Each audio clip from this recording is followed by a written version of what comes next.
For Craig Perra of Rockland, California, compulsive porn watching took a devastating toll on him and his family. When I was looking at porn, it was like this escape. It was like everything else around me was gone. Hours and hours would go by. I had the biggest job of my career. I started being late for work and then leaving at lunch, and it got worse and it got worse, and they fired me. I lost friends, I lost my respect, I lost my self-esteem, I lost confidence in my abilities. Porn was obviously having an incredible impact on the woman I loved, Michelle. I had two lives. I cheated, I lied, and I had affairs. Please welcome Craig Perra, who's here along with his wife, Michelle. Thank you all so much for being here.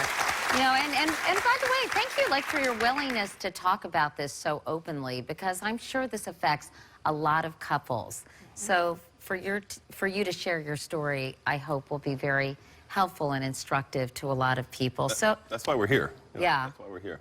You know, did your wife have any idea how this had really taken over your life to the degree it had? No. There were two sides of me. I had this successful attorney, career, active in my community, mentoring kids, just this all-around good guy. And then there was this other dark side that started when I was 8 years old. And there's this separate part of me around my sexuality that stayed in a bubble. And that lasted through, a good part of our marriage. So it was started when you were 8 years old? Yeah, I was exposed to porn when I was 8 years old by a boy. And that to lure me into a sexual relationship. And those two parts of me and the shame around being touched stayed with me for most of my life. What was it that just kind of drew you in and made this such a forbidden fruit for you? Yeah, well, I think a lot of it came from the shame around sexuality that I was taught. Certainly the shame around being touched by another boy, that was a big driver, but the escape that it provided. It was the one place where I felt safe around my sexuality because I had never learned to get in touch with it. I've never, since I was 8 years old. And you never really dealt with this early childhood trauma? No. So, Michelle, what kind of impact was this having on your marriage? You didn't really know what your husband was doing, but it manifested itself in the way you guys interacted, right?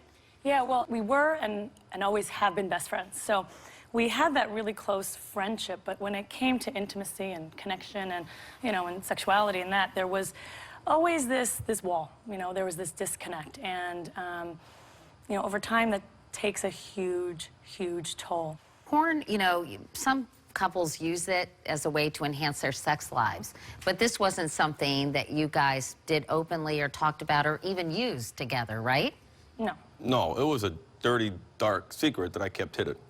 Meanwhile, as you watch more and more, it started to change, sort of alter your sexual desires. Explain. It did. So, first of all, being touched, a whole sorts of confusion around that. So now the porn got darker, became more aggressive, certainly no concept of female pleasure in the pornography that I was watching, and it absolutely changed me, and it brought me to a dark place. You mean the more you watched, the more you consumed, the kind of bigger the fantasy had to be for you to find sexual satisfaction from watching it? Is that an accurate? That is highly accurate. You got it. That's it. It's like watching the same movie over and over and over again. It gets boring. There's no longer that charge. There's no longer that stimulation. So it's got to get sort of kinkier and kinkier, if you will. It does. And what was the wake-up call that made you think, you know what?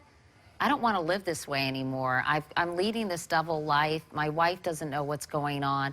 I've got to stop. I mean, what was that aha moment for you? I love this woman more than anything. She saved my life, Katie. I mean, literally saved my life. I was in such a dark place. I had lost a job, an executive job, and I cheated.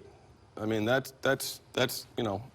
hurt, the most important person in my life. And, so you went from watching porn to actually having a relationship. I did. And how did your consumption of porn cause you to seek a partner outside your marriage? We weren't connecting sexually. I had this dark side of me that was, again, fueled by the porn. And I'm not blaming porn. Me. That's the only, I look in the mirror every day. I blame myself. I'm not blaming anything for what I did. But as you got increasingly adventurous in what you were watching, you wanted to have that be an extension of what That's you right. were feeling. That's in right. reality? That's right. That was the only way I felt that I could express myself. I mean, even that's a poor answer. It's a cheap excuse for what I did, and I'm not making excuses. I want to make that clear. But that's, yes, what you just said. That's what happened. And how did you ultimately stop? I mean, because I would imagine if that was really hard to do. Yeah. Well, she found me some incredible help, and we reconnected. I mean, I needed to reconnect with the man that I wanted to be, because clearly this wasn't it. And we did that together.